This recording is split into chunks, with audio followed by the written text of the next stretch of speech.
Bonjour, merci Anne, merci Céline pour cette organisation et finalement aussi cette invitation.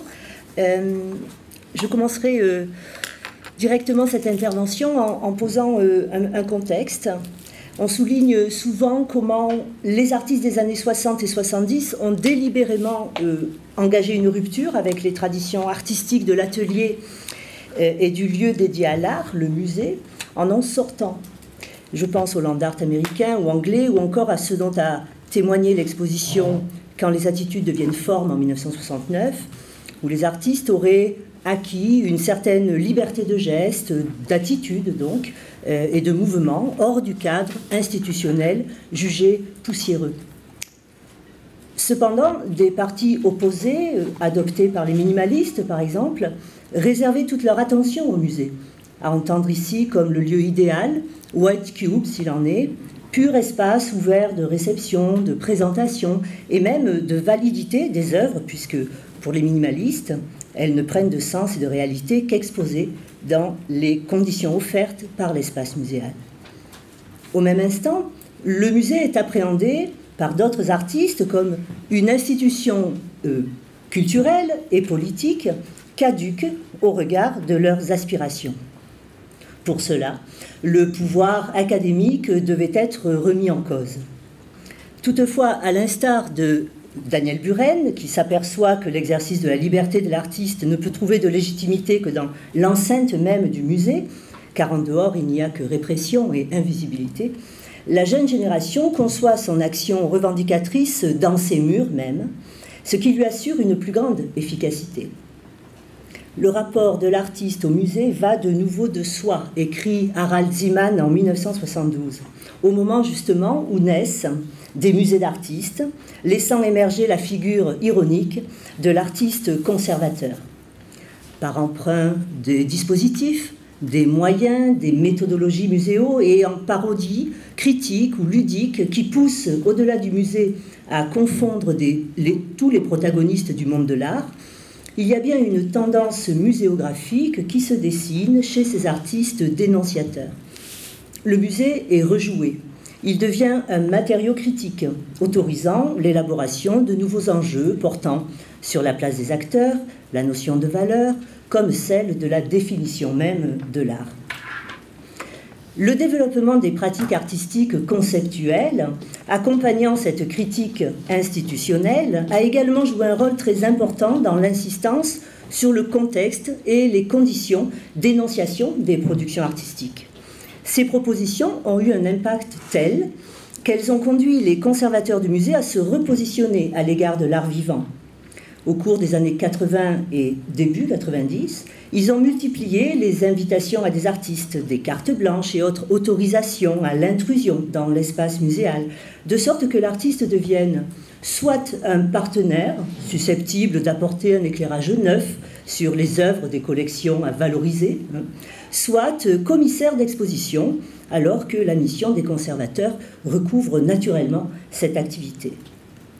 Donc, ici, aujourd'hui, à partir des premiers musées d'artistes conçus par des artistes conservateurs pertinents, que j'ai choisis, Marcel Brotarts et Daniel Spoeri, jusqu'à de plus récentes propositions d'artistes commissaires d'exposition. J'ai choisi Bertrand Lavier et Hugo Rondinone. Notre brève communication va nous permettre, j'espère, de cerner quelques enjeux de pratique d'emprunt des méthodologies muséales, ainsi que la nature critique de cette propension au musée et à l'exposition, une tendance partagée par un grand nombre d'artistes contemporains. C'est sur le... Non, ça marche. L'intention ironique donc des premiers musées d'artistes visait directement le musée traditionnel en tant qu'institution. Mais elle interrogeait tout autant le rôle de l'artiste, bien sûr, l'unicité et la valeur de l'objet d'art. Le principe qui prévaut chez Marcel Brotarts incite à l'assimiler à celui de l'enrichissement d'une collection élaborée dans le temps. Donc effectivement, l'œuvre, le projet intitulé « Musée d'art moderne, département des Aigles », est en devenir. C'est un projet non figé. D'ailleurs, la lettre envoyée en tant qu'invitation pour son inauguration stipule clairement « Les travaux sont en cours ». Constitué sur une période de 1968 à 1972, le musée va évoluer, se déplacer, selon un rythme conduit par diverses actions. Comme une série d'épisodes en quelque sorte, il se décline, s'approfondit, s'optimise au fil des actes successifs, comme une collection muséographique classique. L'artiste élabore 12 sections muséales, dans chacune desquelles il va assumer tour à tour le rôle de conservateur, de scénographe et de publicitaire. Il va inaugurer la première section de son musée fictif dans son atelier à Bruxelles, la section du XIXe siècle, ici projetée, sous la forme d'une installation de caisses en bois de transport d'œuvres d'art. Il y a également des cartes postales qui sont épinglées au mur, empruntées au circuit traditionnel, qui reproduisent des œuvres d'art du XIXe siècle, imaginairement donc conservées dans les présentes caisses. Au fil du temps, dans la conception et la réalisation du projet du musée d'art moderne, l'application des méthodes muséologiques et de conservation implique l'usage de dispositifs mobiliers qui authentifient et protègent traditionnellement l'objet dans la sphère muséale, des vitrines, des socles, des boîtes d'archives, des cartels, des meubles à tiroirs, des caisses d'emballage ou de transport et bien sûr un catalogue. Brotards y recourt de manière quasi professionnelle et systématique. Cependant, dans le contexte révolutionnaire et contestataire qui agite le monde de l'art en 1968, au moment de sa création, ce musée d'art moderne, département des Aigles, est bien plutôt un concept théorique sans objet concret. En installant un musée ouvert au public dans son atelier au départ, l'artiste manifestait clairement un rejet du cadre institutionnel traditionnel pour proposer un anti-musée, construit à partir d'éléments réduisant au fond les œuvres à leur fonction d'objet et de marchandise. Cet anti-musée s'élabore en copiant des dispositifs vides, sans œuvre. Pourtant, le dispositif muséal, qui est ici un simple décor au fond, s'institutionnalise dans ce travail où la diffusion du concept de musée va dominer peu à peu le discours. Et effectivement, à chaque événement marquant l'inauguration d'une nouvelle section du musée des Aigles, le processus s'amplifie. L'acte de feindre un lieu officiel est attaché à l'envoi de tracts, de lettres ouvertes, de cartons d'invitation, à une cérémonie d'inauguration, au discours officiel prononcé par Marcel Brotards lui-même, à la réception d'un public. Autant de moyens permettant à l'artiste d'endosser tous les rôles à la fois et surtout d'entretenir un lien fondamental avec la prise de parole, le discours, l'information, la mise en langage du musée, qui devient finalement un lieu, un endroit, un espace de discussion et de débat. Ainsi, c'est en s'appropriant le système qui le définit, en le discutant, que le musée est savamment rejoué, voire réinterprété en institution imaginaire, un pur objet esthétique.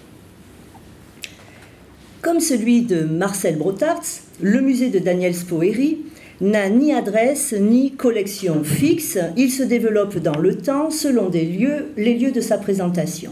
Ici, 2 exemples. Son musée sentimental de Spoerry rassemble des reliques, des fétiches de notre histoire culturelle et artistique, mais en les inventant. Selon un classement alphabétique à partir de mots-clés, on y trouve un ensemble hétéroclite de choses sujettes à commentaires et à historiettes. Alors par exemple, le coupe-ongle de Brancusi, un coffret qui contient des mèches de cheveux de Victor Hugo, une cuillère à café ayant appartenu à Marcel Duchamp, le chapeau de Magritte, les meubles de la chambre de Van Gogh, ou bien le violon d'Ingres, etc., etc. Donc par ces choix, l'artiste reconduit ici une préoccupation sur la valeur affective attachée aux objets, hors de toute donnée historique ou de rareté, généralement affiliée au musée. D'ailleurs, il prend soin de décrire fidèlement l'histoire de chacun des objets dans un catalogue, lui aussi, les rattachant à leur unique valeur subjective et insistant ainsi sur leur potentiel narratif et fabuleux, de la même manière que le récit a occupé une place fondamentale dans les cabinets de curiosité. Ainsi, le projet échappe aux convenances esthétiques, à la rigueur scientifique. L'artiste ne fait au fond qu'accentuer un fort décalage avec la plus triste réalité des musées de l'époque. Alors, à travers ces deux exemples, on observe d'une part la volonté de rejouer le musée, mais en l'interprétant, la volonté d'affirmer le lien en le distendant, finalement la volonté de contrecarrer la jouissance passive et figée que peut inspirer ou que pouvait inspirer le musée de l'époque par une joyeuse mise en débat de l'acte de création. Le décloisonnement des pratiques artistiques provoque aussi des bouleversements au sein de l'institution muséale qui va tendre à s'ouvrir à de nouvelles modalités de gestion et de valorisation des collections. Elle va donc évoluer vers des collaborations avec les acteurs de l'art ou des coproductions d'œuvres. Ceci génère de nouvelles formes ou devient même un thème de travail pour certains. Phénomène nouveau, les années 90 confient à des artistes la responsabilité du commissariat ou de la réalisation d'expositions à partir d'un fonds des beaux-arts souvent riche et diversifié.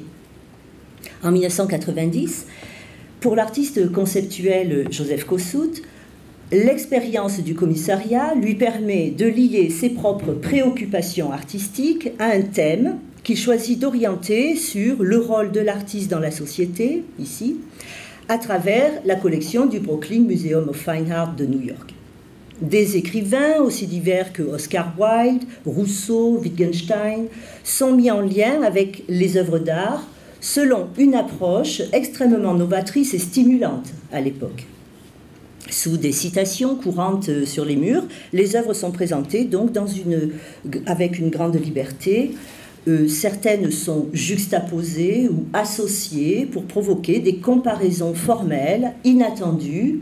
D'autres, sans rapport de matière ou de valeur, suscitent par leur voisinage des rapprochements de sens que Kossut entend associer à des citations. Dans la même idée, entre 90 et 93, le cinéaste plasticien Peter Greenaway a été invité par plusieurs institutions européennes à concevoir des expositions en lien avec son style cinématographique et ses thèmes de prédilection. Pour The Physical Self, ici à Vienne en 91, il présentait, outre des œuvres des fonds des musées, le corps humain de façon progressive à partir d'une sélection d'œuvres historiques, de dessins, d'estampes issues donc de la collection des musées. Des vitrines pouvaient isoler par exemple des modèles vivants nus qui adoptaient différentes poses. L'introduction de personnes réelles dans l'exposition en tant qu'objet du regard, ainsi que le soin porté à l'éclairage des œuvres et des salles, remettait en question l'univers statique et inanimé des scénographies muséales conventionnelles.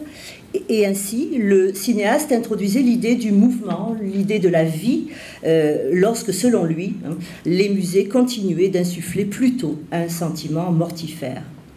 Si ces deux exemples dégagent des prises de position quant aux accrochages convenus, Kossut, comme Greenaway, endossent le rôle du commissaire d'exposition en toute cohérence avec leurs propres préoccupations d'artistes. Ils instaurent un dialogue intime avec un fonds muséal qui est alors réorganisé d'une certaine manière.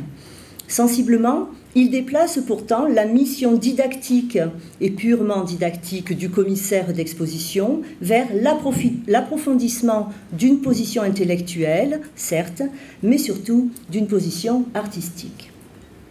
Un artiste commissaire peut en effet investir le médium de l'exposition en déplaçant les exigences vers une formulation artistique. Plus encore, en 1984, la Kunsthalle de Berne accueillait l'artiste français Bertrand Lavier l'artiste a rassemblé des œuvres de professionnels et d'amateurs, tous nommés Martin. Le titre de l'exposition, La peinture des Martins, ici de 1603 à 1984. Il a pris soin de signer en tant qu'œuvre cette exposition, basée sur un unique critère de choix, le nom de famille des exposants. Seulement des Martins. L'idée consistait à établir une sorte de coupe dans la production picturale occidentale selon une méthode de type statistique, considérant que le nom propre Martin est le plus répandu en Europe. Il rassemble donc, en une première version, 40 œuvres peintes par des Martins, quelle que soit leur nationalité, leur genre, leur époque ou leur notoriété. Le parti pris pour l'accrochage consomme finalement l'essentiel du projet.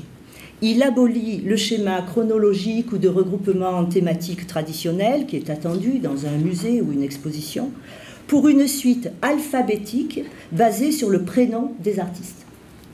Cette option, pour le moins aléatoire du point de vue de la logique institutionnelle, réserve des surprises, bien sûr, par des rapprochements stylistiques inattendus, mais vous comprenez bien que le propos ne se situe pas sur ce plan-là.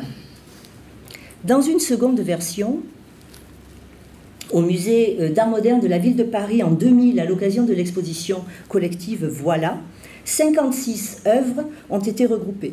Le principe directeur reste absolument le même.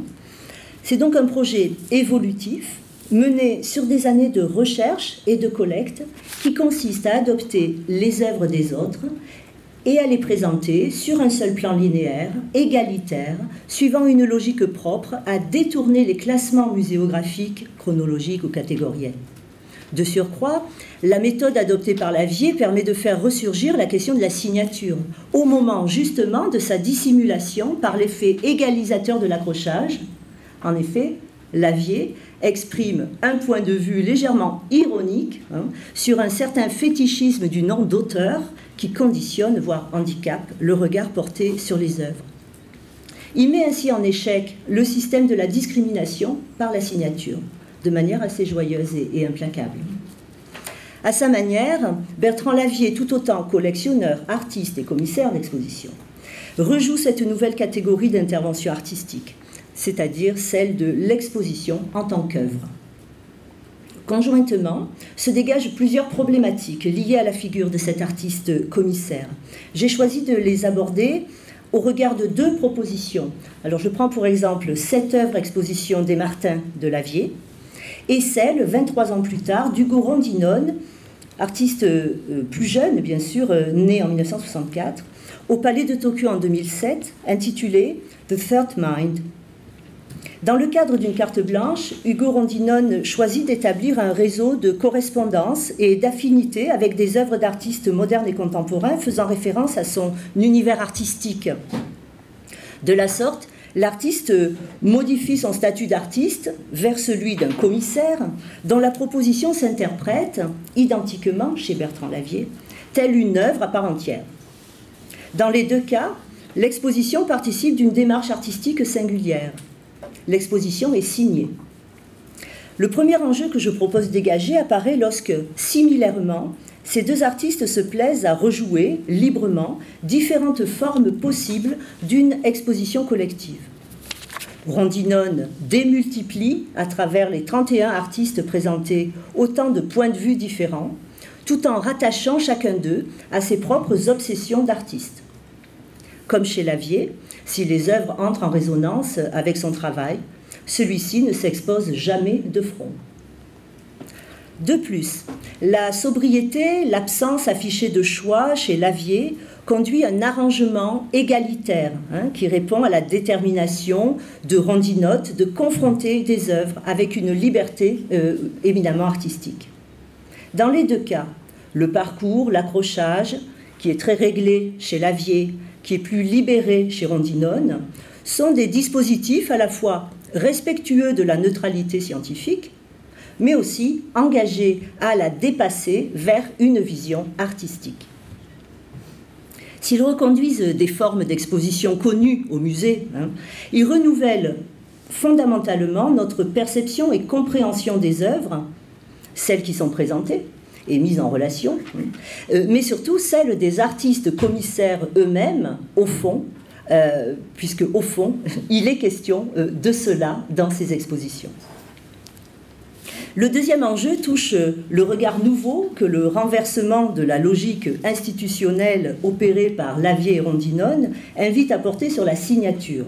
Alors, si j'ai déjà évoqué en quoi la signature est le sujet central de l'exposition des Martins de Bertrand Lavie, je rajouterai sur ce point que dans ces deux expositions, dans ces deux cas, certaines exigences ont été refusées par les artistes commissaires. Aucun cartel, par exemple, ni nom d'artiste. Aucun texte du commissaire ou document d'accompagnement chez Rondinone. Dans les deux cas, l'absence volontaire de ces éléments autorise le médium de l'exposition à jouer le jeu d'une expérience. Cette expérience est dégagée de la tyrannie du savoir et elle induit une approche libre, fluide, ouverte des œuvres présentées sans instruction. Troisième enjeu, celui du retrait de l'artiste en commissaire. Premier point, une volonté d'effacement se manifeste dans le parti pris de ne pas figurer dans l'exposition en tant qu'artiste. Il n'y a pas de Lavie dans l'exposition des Martins et il n'y a pas de Rondinone dans l'exposition de Third Mind. Le second point me permettra de souligner une ambivalence. L'artiste commissaire s'efface également derrière les artistes exposés. Et plus encore, ces artistes passent après leurs œuvres. Car sans cartel, ce sont les œuvres qui sont mises en avant. Ainsi, l'artiste commissaire Lavie Rondinone se dissimule derrière toutes sortes d'alter ego des artistes. C'est un choix qui correspond chez eux à une démarche de la dissimulation. Alors cette démarche est déterminante d'une posture développée dans l'œuvre de Rondinone avec la création d'un alter ego, un clown triste, mais qui est appuyée par un travail soutenu sur les noms et les objets de marque chez Bertrand Lavie. Alors l'ambivalence tient à ce que la dissimulation de l'artiste en commissaire devient finalement symptomatique d'une œuvre où l'artiste se met pourtant en scène, il signe l'exposition comme œuvre, et que cette mise en scène s'opère par le truchement de plusieurs alter ego, les artistes. Il semble que Lavie, comme Rondinone, artiste en commissaire donc, offre une identité multiple qui provoque un brouillage identitaire entre collectionneurs, artistes, auteurs, commissaires. Cette dimension confirme ici la visée métaphorique de ces expositions qui me paraissent exemplaires. Pour finalement définir cette posture singulière de l'artiste commissaire créateur et la ramener au sujet, je propose avec Hans Ulbrich Obrist de la considérer entre.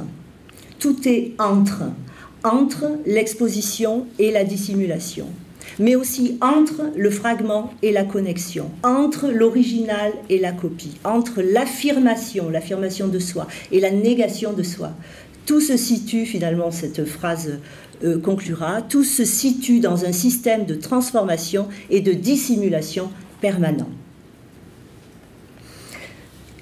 Pour conclure en général, je dirais qu'il s'agisse du rejet du cadre institutionnel allié à la volonté de réitérer un goût pour le théâtre entre art et nature qu'offrait le cabinet de curiosité.